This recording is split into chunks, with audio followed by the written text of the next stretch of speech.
Hey there, I am super excited to start my TED Talk. My name is Jake Ence, and today my topic is my journey in Japan as a full-time missionary and the failures that I had and how it led to success. I want to integrate this with a topic that we have discussed this past term concerning knowledge management. And how knowledge management and optimal learning environments benefit organizational performance. Not only does it impact, but I think it benefits. I want four things to resonate with you. The first one is that our approach to failure can be the commencement or the conclusion to success. Now, are you a cup half full or a cup half empty kind of person? Are you a thumbs up, thumbs down? How do you approach the situation? And what do you see to get out of that situation if it's a trial or tribulation? The second thing I want you to get is be brave, collaborate. Now, often it can be hard to talk to people, but if we're willing to go out of our way and ask people for help, for understanding, for new methods, that's when we succeed. And in order to do so, we need the third thing, and that's an environment that is conducive to success.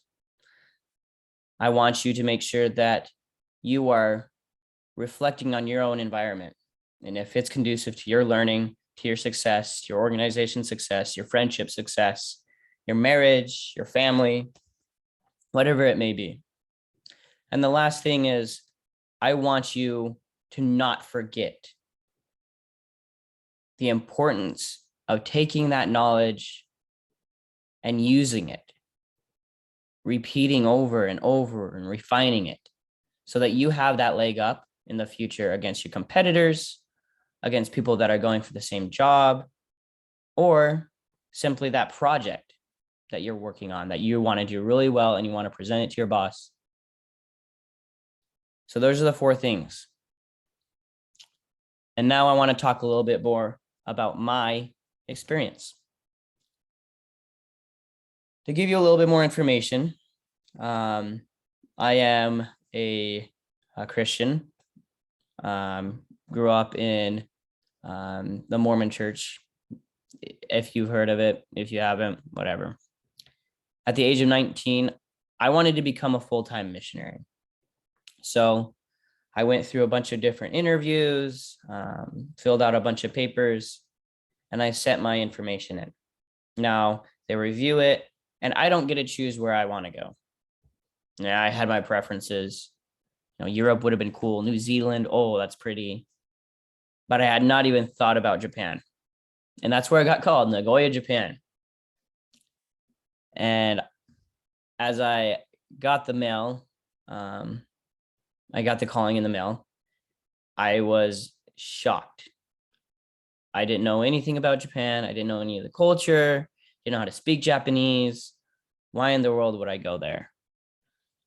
But I went. And I soon realized, you know what?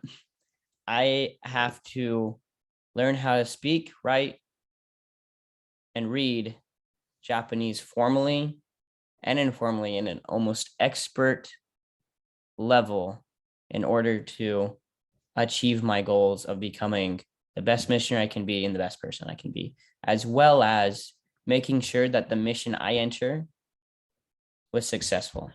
Now, to give you more information, a mission usually has around 120, 130 missionaries. And so I was going into the Nagoya mission where it bordered around 5 or 6 prefectures, which are regions within Japan. And so I wanted to help that mission succeed. So how was I going to help that organization succeed? Well, I got there and I realized I was donezo. I didn't know how to speak Japanese. And this companion of mine, this first one, Elder Abe, didn't speak English. Well, I failed. Every day we would get up 6:30, study, and then be out the door by 9 or 10, riding our bikes, trying to talk to people until 9 or 10 at night. Every day we would do the same thing and fail. Now, yeah, the beginning, my Japanese was bad. It was really bad, but I was forced to learn. I had to always ask my companion, who is essentially my coworker, how to say things. And yeah, I may have cried a couple nights, but it was the attitude that I had that, okay, I'm failing right now. I've got to succeed sometime, right? So I kept trying the same thing over and over again. Obviously, that wasn't the fix, but my resilience helped me learn Japanese. My resilience helped me learn, okay, maybe there might be better ways. But failure always allows us to learn. Now, are we letting it help us learn? Are we opening our eyes to it? Or are we shutting our eyes? For those first 6, 7, 8 months, or 6, 7, 8 weeks, I was closing my eyes. Yeah, I was learning Japanese, whatever, but I wasn't succeeding to help that mission be better, that organization be better. I wasn't meeting any metrics. And if anything, we were not doing well. We were probably one of the worst off areas in the mission with the lowest stats, metrics. We weren't meeting any key performance indicators. So how does this even correlate to success? Well, again, I didn't see it immediately. Soon that area actually got shut down. I got transferred to an even harder area, very north of where I was, called the Noto Hanto, the Noto Peninsula in Kanazawa-ken or Ishikawa-ken. It was just rice fields, and that's where they sent me. Rice fields, and probably more rice fields than people. No, definitely more rice fields than people. And we would ride our bikes and walk and ride our bikes and not see many people. And many people wouldn't want to talk to us. And see this bottom left picture. Yeah, I'm smiling, but I was not smiling on the inside. This was a guy that worked at a little convenience store, and all he wanted me to do was buy some of his convenient food. But that middle picture, how I'm walking away was the attitude that I was at. I wasn't seeing success, but I was working so hard and I kept failing. And this third picture right here on the right side with all the mass over my face, it was a perfect image of how I felt. Where's the success? At this time, okay, I'm pretty fluent in Japanese, but I'm still not seeing any success. So what can I do? Well, it came. But it wasn't because I was doing the same things over and over and over again from the first 6 weeks. I realized there were different tactics I needed to take. There were different approaches. There were different methods to teach, not just one singular way. And you know what? The most efficient thing wasn't just riding our bikes out all day. It was going to places. It was asking for referrals. It was organizing activities like this bottom left one. And it was talking to people when people felt most comfortable, like on the train. This middle one happened to be a kid who was around my age. His name was Yakuza.